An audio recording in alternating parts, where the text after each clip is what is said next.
I'd like to welcome everyone to my interview today with Jenny Old. And Jenny is the author of a book called Back of Beyond, One Woman's Remarkable Story of Love, Adventure, Disasters and Wonderful Times in the Gulf Country. So welcome, Jen.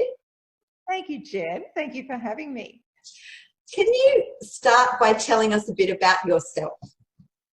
I met my husband, Rick, when I was young, when he was jackarooing on a property near my hometown of Deniliquin in southwestern New South Wales. And we moved to develop a cattle property in the Gulf Country of North Queensland, up in remote area then. And so we spent our first 18 years of marriage there. So we started from scratch. We made our own bricks and built our own house and did everything on the property together. So that was my beginning of being self-sufficient and being self-reliant. And so this story is really a book not about martyrdom, as it sounds in that little preamble, but it's a good story about survival, and it's a love story. Thank you. And what motivated you to write the book? I've always wanted to write. I always loved English and literature, always planned to write in my life, but never prioritised, which I'm really sorry about and I regret. But when I arrived at Macalester and I had my first little bit of time there, I knew I had my subject. I knew that was the book I was going to write because I felt it was a story worth sharing. And I still didn't prioritise. I didn't really write it for many years later. And it took me many years to actually do it because I didn't prioritise. I didn't think writing, I thought it was an indulgence. And now I'm obsessed, of course. And I didn't really realise the book would be so successful and of interest to so many people. So that's been a great thrill. So when you said Macalester, Jen, what was the book called that before, was it? It was. I independently published and it was called Macalester. And then I was offered a contract with Allen and Unwin, and they changed the title and the cover of the book, but didn't really change the content, which I was really delighted about. And Jen, I was wondering if you would be able to share some of the book with us to bring it to life for us. I would, because I think a little bit that I love is my arrival at my new home, bearing in mind that I came from the Riverina. I went to school in Sydney, I nursed in Melbourne, then travelled overseas and then found myself on this remote cattle property. So this is my first impression of my arrival. The road turned into a goat track, rocks, washouts, sometimes no sign of a road at all. Rick brought the Toyota into four-wheel drive on several occasions. At one stage, I thought we were on top of a cliff, which we were. I held my breath as we slipped and slid down the edge. Things were tense. At last we arrived at the shed. Is that? I asked incredulously. Is that it? I asked incredulously. Yep, that's home. I looked at the flimsy-looking structure by the light of the headlights. In the Riverina, a shed is a substantial building with four walls and usually large sliding doors to allow weatherproofing and security. Not this little job. It had wings on one side propped up and gauze around a corner for the living area, very small.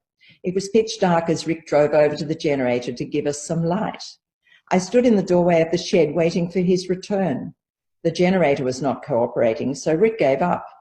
By the light of the headlights, we found a gas light and some candles. I was exhausted. I would investigate my new home in the morning. The 3 bunks in a row along one of the gauzed walls looked tempting. Which bunk can I have? I asked.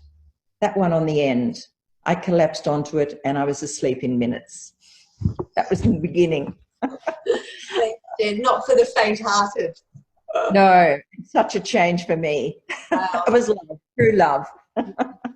Oh, thanks. That's Jen, I was just wondering, can you tell me what sort of impact the book has had on other people? What sort of feedback have you received from others? I think the impact's been interesting because, again, I didn't realise the power of this book and about stories. I've had some lovely messages from women, particularly one lady who'd been suffering drought for 8 years. And she sent me an email and said, I read your book and it's given me hope to keep going. And I felt that was a really beautiful thing to say. But the other thing I think, and I wanted my grandchildren to realise that life's not all a ball of roses. life throws curveballs at you, and it's how you deal with them, the good times and the tough times. And I really wanted them to know where their beginnings were, because they're all very privileged children. So I felt that was an important message, and also the importance of telling our story, and I just letting the world know about the role of women in the bush, which is a very important role. I wonder, how do you think you'd be different? I know you don't have a crystal ball, but if you'd stayed in Sydney and hadn't gone up there, how do you think you'd be different today? I think I'd be a very different person, Jen. I think being up there taught me a lot about myself. I don't know where it came from, because I certainly came from a very comfortable childhood and upbringing. But to be up there, finding I was on a horse mustering, I was an important part of the team. I could be fencing, cooking for multitudes, whatever, and doing without electricity, telephone. It made me a much stronger person. I think when I look back, I was quite a self-indulgent person. It made me a much better person, learning to give back and be part of a community and work hard alongside my husband and be part of a team. So I'm a much better person from that 18 years spent there. And Jen, where can people get your book? It's available in most major bookstores. It can be ordered. It's Big W, but mainly I think, if it's not in a major bookstore, it can be ordered. Yeah. Fantastic. Thank you so much, Jen, for the interview, and I wish you all success in the world. Thank you for having me, Jen. I really appreciate it. Thank you.